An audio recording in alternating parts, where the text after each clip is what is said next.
Fala pessoal, olha só, hoje é dia de aferição das ferramentas, limpeza, tá bom? E aqui eu estou concluindo aqui uma estabilização de vácuo, tranquilo. Mas o interessante é isso aqui, Antes dele findar, eu já calculei o final dele, 104 micros, tá bom? Então, toda informação que vai aparecer ali, é só aguardar. Tá vendo aqui, tem uns 5 minutos. E aqui, vai ficar com 106.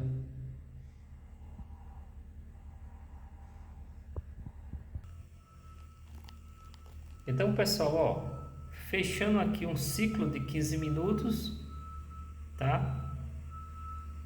Esse vácuo mantido por 15 minutos, esse tempo eu determinei, de 104. Olha para cá. 104. Então, o vácuo alcançado foi 90 e o mantido 104. E por aqui eu sei que em até 5 horas eu consigo manter esse sistema aqui desidratado. Após 5 horas, devido à instabilidade, aí entraria ali numa faixa de umidade. Vamos ver agora aqui,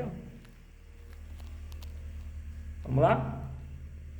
10, 9, 8, 6, 5, 4, 3, 2, 1.